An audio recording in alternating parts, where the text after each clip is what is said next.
One of the best things about FujiFilm cameras is the built-in film simulations and how close you can get them to actually looking like film.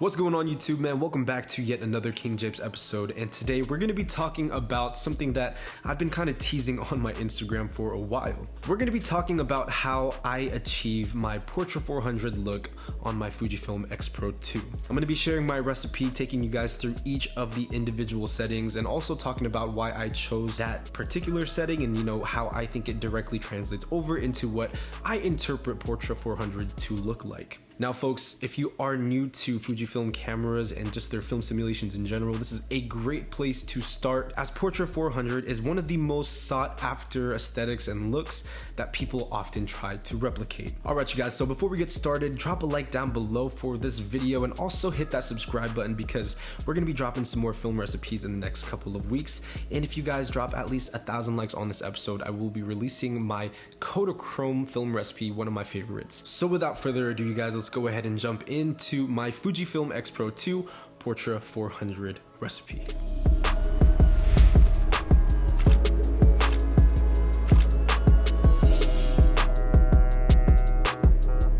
So when it comes down to making any type of film simulation recipe, it really all boils down to just how you interpret that particular film stock. Now on my camera, I have about 7 different film stocks that I kind of play around with and that I'm still trying to perfect and tweak, but Portra 400 is the one that I personally feel like is the closest to the actual thing. Now with that said, Portra 400 is not an easy film stock to replicate. As I kind of go through, I will be sharing some images here on the screen just to get that out of the way, and you guys can see for yourself just how, in my opinion, good it looks, and how it does kind of have that filmic look to it. Now the first thing that I think of when it comes to Portra 400 is just warmth. So as you can see from these images, there is a sense of warmth to all of them, and I will show you guys in setting how I achieve that. Portra also to me looks really nice when it's somewhat overexposed, so you're gonna see a lot of these highlights have these pastel-like colors.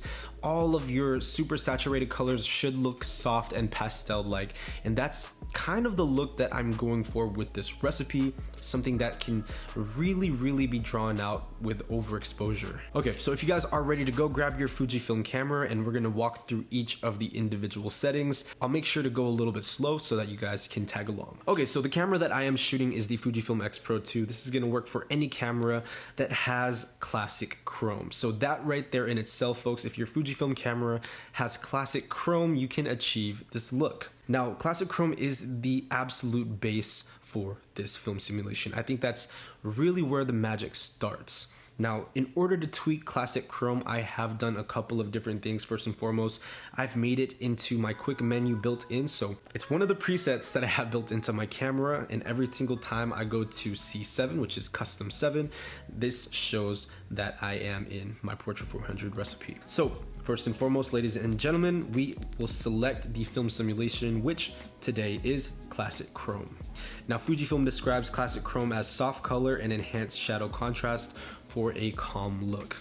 This is exactly what you want for Portra 400. Now, image size I leave at large, 3:2. Image quality is fine because we are shooting in a film simulation mode. Raw recording uncompressed, and of course film simulation is at classic chrome. Now for grain effect, I typically tend to leave grain effect off because it's just one of those things that if you wanted to add it in post, you can, but to have it come out of the camera already looking grainy, there's no going back from that. I think it's something that can be an afterthought if you do feel like an image can use some grain. So I typically leave that option off just for my own personal taste. Now, next one down here is the dynamic range. For this one, I set this all the way down to DR 400, so 400%. This is just what I have found to be the most useful and the most effective. Now, this is where I feel like everything boils down to the white balance. Portra 400, ladies and gentlemen, typically again has a warmer tone to it. And with that warmer tone, you want to be able to emulate that. And so for white balance, we're going to go into Kelvin here at 5,000, so 5,000 Kelvin.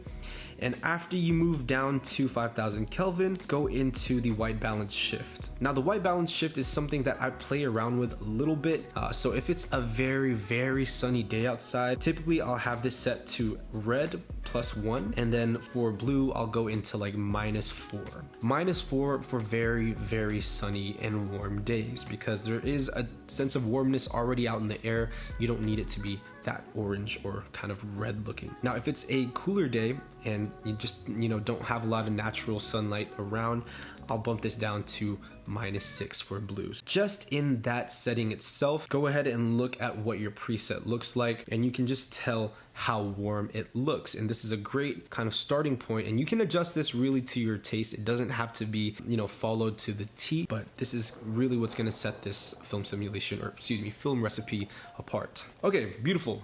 Highlight tone, I'll typically keep this at 0.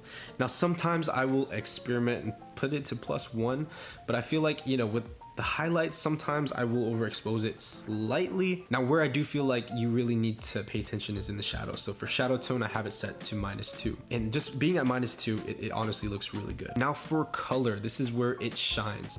I have this set to +2. The reason why I have this set to +2 is because when you're shooting with this film recipe, I'll often set my exposure compensation to like +0.03. I will overexpose it very slightly. And when you overexpose it, the colors naturally sometimes come out a little bit more dull. And so to get that looking really, really good and pastel-like, I will add +2 for my color. This way it's nicely saturated. And if I needed to in post, I can go ahead and just pull that back a little bit. But to be able to capture as much color as possible, and just the way it works with kind of the overall warmth tone that we're going for, it makes your images look really, really good, very much like Portra. Moving on, we have sharpness.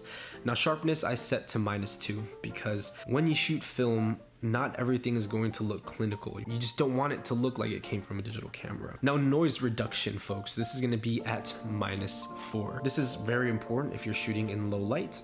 Always set that to -4. Long exposure NR I have on, lens modulation optimizer on, color space sRGB, yada yada yada. So that's pretty much everything in camera, at least. So those are all of the settings that I use to achieve this look. But in order to complete the entirety of it, there is something that you need to do in post that I find really, really effective. Now you can do this in Lightroom, or you can do this in an app called Visco. Generally, if it's a quick edit, I will use VSCO. Sometimes I will use Lightroom if it's a little bit more important. But in order for this to have a more rich overall look, to make it really kind of pop like the film look. Now, what we're gonna be talking about here, folks, is you're not gonna be adding a preset. You're not gonna be doing these crazy weird, curves. You're simply going to be adjusting your contrast. Now, contrast, because of digital cameras, there's just gonna be a lot of contrast in your image, just overall. So one thing that I'll do is typically I will pull the contrast back ever so slightly, maybe like 1 to 2 points. It just looks less digital-like. It makes it look a lot more like film. I'm not saying that film is a low contrast look, but when you look at these images straight out of the camera, there's a certain density that comes with them. And in order to make it look a little bit more soft and Portra 400 like, kind of more airy-fairy, looking images, you're gonna need to take away a little bit of contrast. Now combine that with the in-camera preset, you can really adjust the colors to your taste.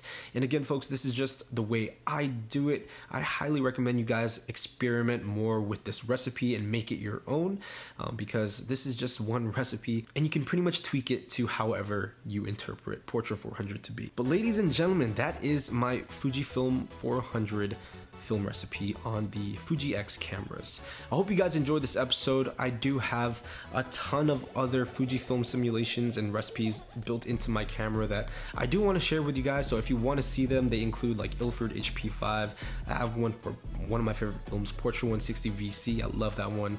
I have a Kodachrome recipe. And if you guys want to see a video on my film recipes for each of those film stocks, let me know in the comment section down below. But that's going to wrap it up. I'll see you guys in the next one, man. Thank you for tuning in. As always, Minolta Gang.